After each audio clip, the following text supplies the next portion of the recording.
因为1碗2万的粥，我花了3天时间，让整个村的留守老人冬天能坐进暖和的餐厅，每天免费喝1碗热粥。我感动的眼泪都要掉下来了。这是许师傅免费改造的第10间房，这个老板娘邀请我爆改她亏本了10年的粥店。室内昏暗无光，没有一张桌子是好的，桌子都有点摇摇晃晃了。上厕所的路窄窄一条，一不小心就要摔倒。所有客人顶着大冷天吃饭，现在早上只有6度。粥店只在早上开1小时，但每天排队爆满，因为老板娘周姐说，所有东西一律免费，她请客。周姐的金库就藏在这家裁缝店，给村里人补衣服。我们现在1年才挣1万多块钱，一台新款手机的钱，她让村里老人吃上早饭，环卫工人不怕挨饿，甚至还供了7、8个大学生上学。我小时候走到哪里都有人帮助我，考试的钱还是我老师给我电费的，缴300块钱。老师25年前借他300块，他记到现在，还了整整10年，做了上万份粥，都还没还清。周姐一直担心老人冬天喝粥冷，我也想帮她做点什么。改造之前，我跟周姐体验了她的一天。早上5点我已经迟到了，6点出门，天都没亮，灯光不好，大家摸黑备粥。夏天的时候就是3点多钟，它熬的时间长比较好吃嘛，是吧？好香啊！里面有小米，还有红枣。喝过粥的爷爷奶奶变成了粥店的志愿者。7点啦，菜备完了。老人家大冷天排着队，馒头、咸菜、牛奶、粥。周姐让老人家拿桶来接，她知道这份粥是他们1天的伙食，这比我在家吃的都好。爷爷，你觉得这个粥好喝吗？好喝，我了有个7、8年了。但这么多人，只有唯一1张桌子，我决定花3天时间彻底改变这家店。开工，抽！还没正式入冬，天气已经直逼零下，给老人们装上门帘。这下冬天也不用吹冷风了。开始装灯。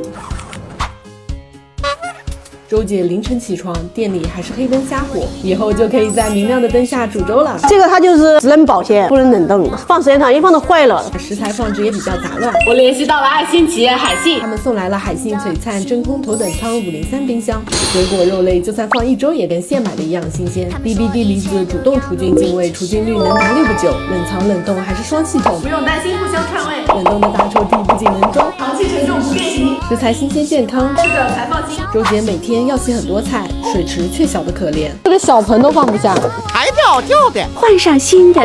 这么大的水池绝对够用啦。第1天改造完，没想到周姐大冷天来给我送红糖，太好了吗？哎呦，我可能来月经了，我也不知道他怎么知道的，真的太感动了，芳姐人也太细心了。第2天30号，我想把路给修了，老人们去上厕所，台阶又多又窄，很容易踩空。老人们每次下来就容易滑。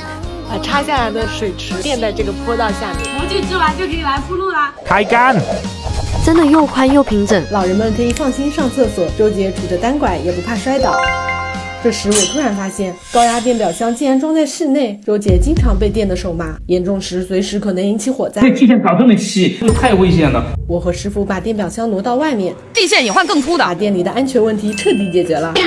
这个会超级大。海信还给他们装上了新的空调，它会主动开启新风，监测空气质量。1小时换4次机，装了门帘也不怕闷啦。滤网能有效除菌抗病毒，柔风不直吹，全屋均温。好哈利，明天天气怎样？明天晴，0到12摄氏度。老人们用起来很方便，这下冬天就不怕冷啦。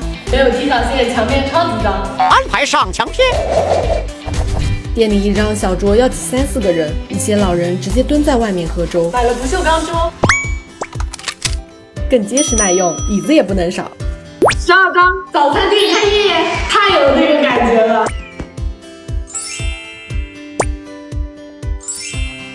我还注意到周姐腿不方便，整理不了几十斤的米面，所有东西都堆在后院。天哪，这太乱了！一见惊恐，大货架。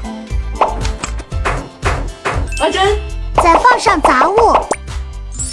姐姐睁眼吧。哇，好漂亮啊！跟我以前完全变样了。来，你觉得改完之后怎么样呀？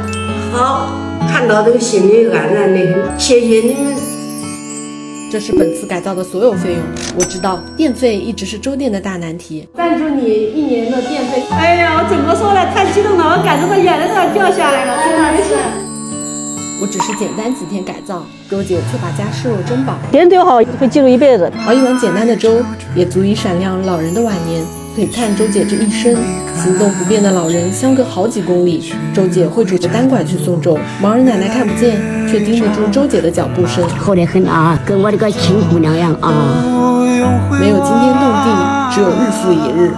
周姐用10年把平凡熬成伟大，把苦难煮成希望。